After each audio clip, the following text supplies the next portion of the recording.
channel. In this video, welcome to the channel. In this video, we are going to solve longest common prefix problem. Before I begin, I would like to ask you to subscribe to my channel. That helps you to perform well and succeed in your coding interviews. So let's get started with the problem statement. Find longest common prefix string amongst array of strings given as an input. So in order to understand the problem statement in a better way, let us look at one of the examples provided below. So you have an input says the string flower, fly and flight. So if you observe among all these three strings, there is one common prefix that goes across, which is FL.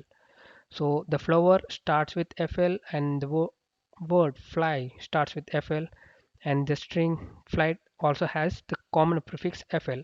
So in that case, we are going to return FL as an in output. So in another example, we do have three strings, but there is no common prefix found among all these three strings. So that is why we are going to return an empty string.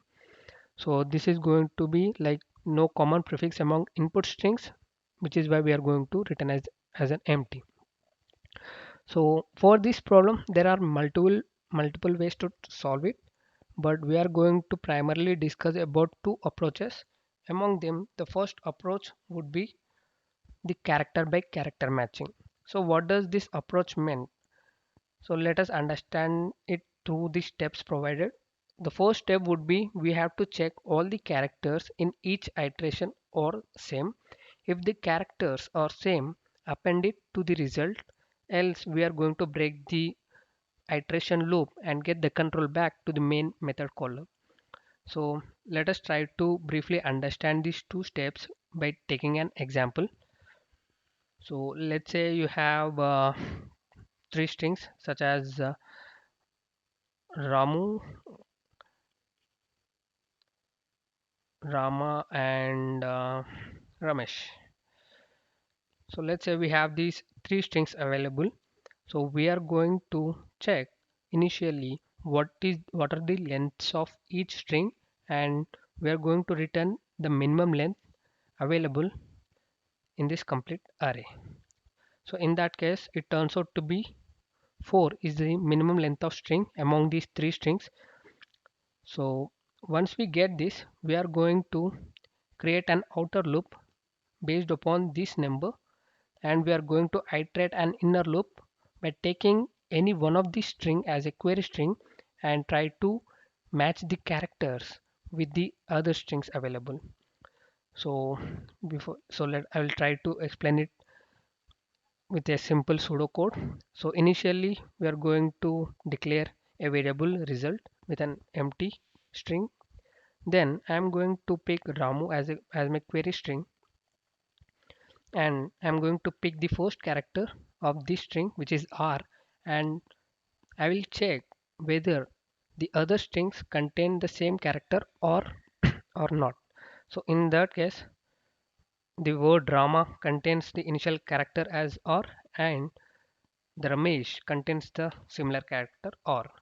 So if this condition satisfies, I am going to append the character R to the result RES. So this becomes R. So in the next iteration, I'm going to pick the second character, and I'm going to repeat the same process where I'm going to check whether the second character in the other strings available in the array are same or not. If they are same, I'm going to again append the second character to the result, which becomes R plus A, that gives you RA. And I'm going to repeat the same process again for M, and the condition returns true, then it becomes Ram. Then finally, when you get the fourth character, which is U, it is which is not equally same when you compare it with the other strings. So for it had the fourth character for Rama is A, and the fourth character for word Ramesh is E. So in this case, the condition will not be satisfied and the condition fails.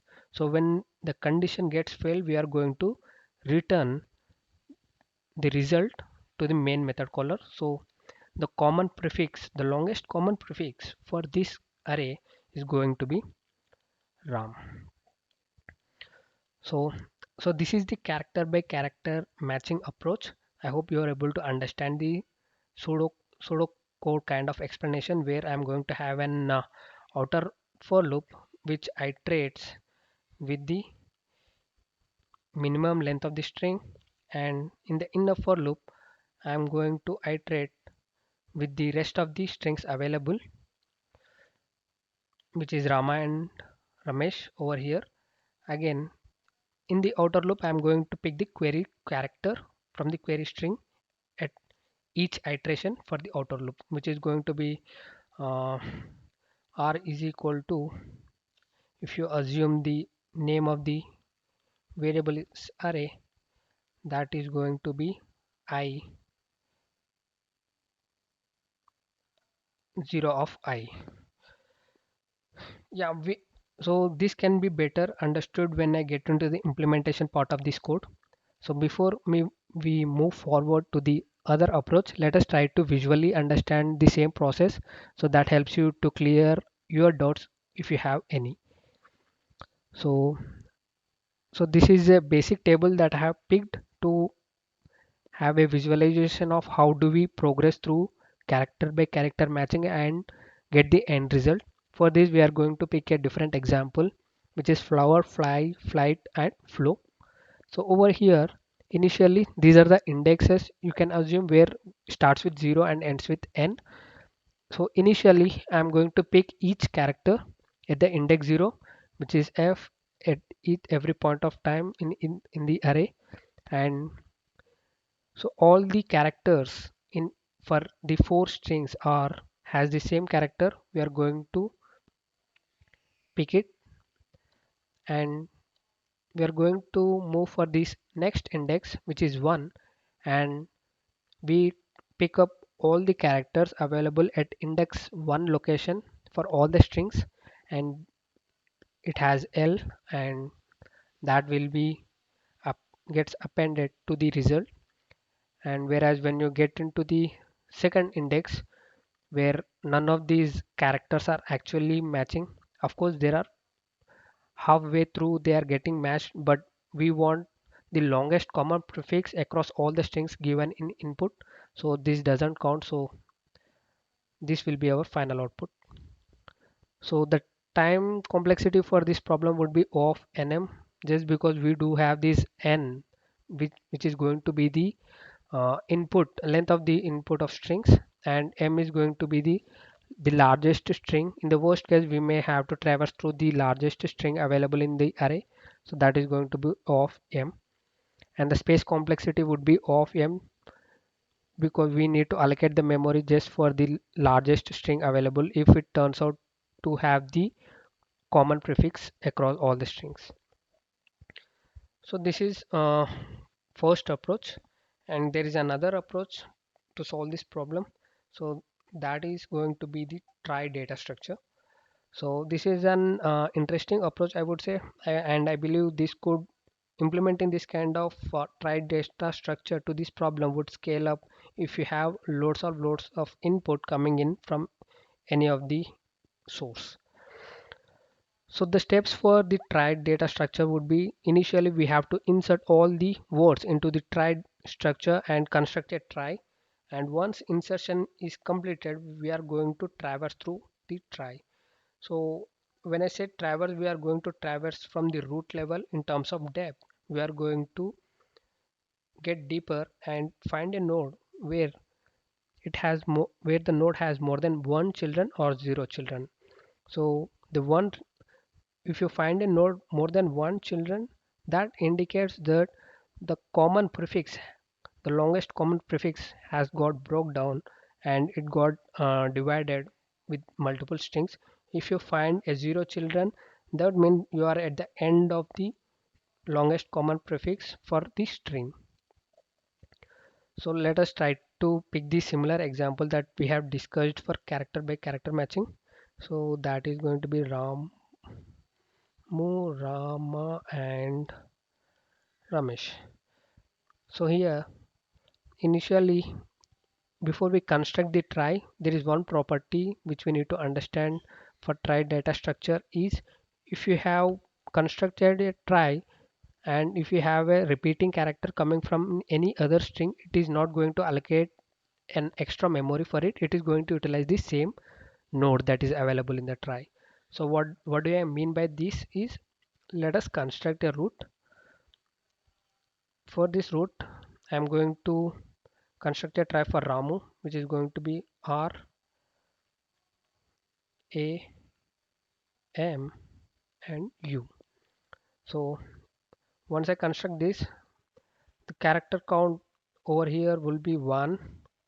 This will be again 1, as it is the initial word which got inserted into trie. Everything turns out to be 1. And for the second character Rama, for the second string Rama, we are not going to allocate a new memory space, as we already have this R present in the trie. We are going to utilize the same node and we increment this value to 2. So that is the property which I was actually talking about in the trie. In similar way, you it gets incremented for character A and for character M. When it finds the fourth character is A and we do find it is U, then we are going to create a new node which is going to be A. And the similar process goes with the string Ramesh, where you have R, A, M are similar, but when it comes to the character E, we are going to create a new node, and this has its preceding characters falling through for this tree. Okay, so once we build this and these characters gets incremented at each point of string when you try to insert. So now we are in a state where we have constructed the trie. Now we are left behind with the 50% of the work, where we need to traverse through this trie and understand what are the where do we find a node which has more than one children or the empty children. So initially we traverse through with the root, where we have R placed in and it has one children, and A has one children, and M has, when it comes to M, it has three children. So where from the step 2, we need to realize of the fact that it has more than one children, and pick the we are going to pick these three characters which are going to be our LCP, which is Ram. And moreover, the other way or the other aspect to look at this way of traversing, where we have n is equal to 3. So whenever we find a word count which is similar to n, that means this particular character came has got repeated at each string at the end at the same index. So in this way as well, we can build our logic and try to get the LCP. So this is about the trie data structure, and let us try to visually understand in a better way, where we have these different example, which is flyover, fly and flight, and it has a root element. And initially, as our trie property, we do not provide again an extra space if you already has created for that character. Here FL is something which is going across all the strings, and we do have the same node. But when it comes to the third character at for each string, it created a new node. So over here as well, we are going to pick FL, and its word count is going to be 3. at at each insertion of string, we are going to increment 1, which is why it drives and turns out to be 3, and our n is equal to 3 as well. So this is how the trie data structure can be used to solve this problem, and the time complexity for this would be of nm, and the space complexity is of nm, as we have to insert all the strings provided in the input. Okay, so these are the two multiple ways to solve this problem, And since in the interest of time, let's get into the implementation for one of the method, and the other method can be taken as an exercise for you. And if you have any kind of questions, or if you got stuck in implementing this trie data structure, ping me in the comment section. I will be able to help you out. This is the implementation part for the first approach that we have discussed, which is character by character matching. Initially, we are going to handle the boundary case where if the length of the strings is 0, we are going to return the empty string, and we have defined a helper function which returns the minimum length of the entire strings available in the array. And then I'm going to have two loops, an outer loop and an inner for loop. The outer for loop will pick the first string and picks and it tries to iterate character by character for the first string, and in the inner for loop will check whether the character from the outer for loop string is same as the character for the remaining strings available in the input. If both turns out to be the same, we are going to append it to the result, else we are going to break the loop and return the result that we have got. So I hope you are able to understand the implementation code and the approaches that I have discussed. And if you are visiting my channel for the first time, I would like to ask you to subscribe to my channel and turn on the bell icon for further notifications. Thanks for watching. See you next time.